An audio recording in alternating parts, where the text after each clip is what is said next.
सिया एक छोटी सी लड़की थी जो अपने माता पिता के साथ शहर में रहती थी। सिया बहुत ही शर्मीली और अंतर्मुखी थी, जिसके कारण उसके ज्यादा दोस्त नहीं थे। स्कूल में भी वह अक्सर अकेली रहती थी। उसके माता पिता उसकी इस समस्या को लेकर चिंतित थे। एक दिन जब सिया अपने कमरे में अकेली खेल रही थी, उसने महसूस किया कि कोई उसके साथ खेल रहा है। पहले तो उसे डर लगा, लेकिन धीरे धीरे उसे पता चला कि वह एक अदृश्य दोस्त है। सिया ने उसका नाम मीशा रखा।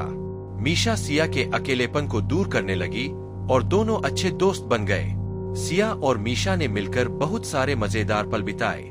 वे साथ में खेलते, कहानियां सुनते और सपने देखते।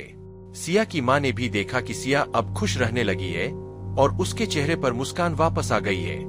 लेकिन सिया ने अपने अदृश्य दोस्त के बारे में किसी को नहीं बताया, क्योंकि उसे डर था कि कोई उस पर विश्वास नहीं करेगा। एक दिन सिया के स्कूल में एक बड़ी परीक्षा थी। सिया बहुत नर्वस थी और उसे लगा कि वह परीक्षा में अच्छा प्रदर्शन नहीं कर पाएगी। मीशा ने सिया को साहस दिलाया और उसे बताया कि उसे खुद पर विश्वास करना चाहिए। सिया ने मीशा की बात मानी और परीक्षा में अच्छे अंक हासिल किए।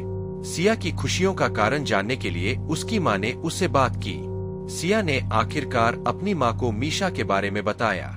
सिया की माँ ने उसे समझाया कि मीशा उसके दिमाग की उपज है, जो उसकी अकेलेपन को दूर करने के लिए आई है। सिया ने यह समझा कि मीशा उसकी कल्पना की उपज है, लेकिन फिर भी वह मीशा को खोना नहीं चाहती थी। समय बीतने के साथ सिया ने अपने स्कूल में कुछ नए दोस्त बना लिए। उसकी आत्मविश्वास बढ़ने लगा और वह अब पहले से ज्यादा खुश रहने लगी। मीशा ने सिया से विदा ली, यह कहकर कि अब उसे उसकी जरूरत नहीं है, क्योंकि अब उसके पास असली दोस्त है। सिया ने अपनी जिंदगी में नए दोस्तों के साथ एक नई शुरुआत की।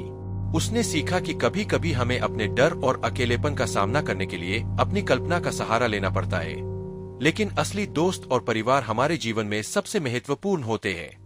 अदृश्य दोस्त एक प्रेरणादायक कहानी है जो हमें यह सिखाती है कि आत्मविश्वास और मित्रता से हम अपने अकेलेपन और डर का सामना कर सकते हैं। यह कहानी हमें यह भी सिखाती है कि असली दोस्त और परिवार हमारे जीवन में सबसे महत्वपूर्ण होते हैं। उम्मीद है कि यह कहानी आपको पसंद आई होगी।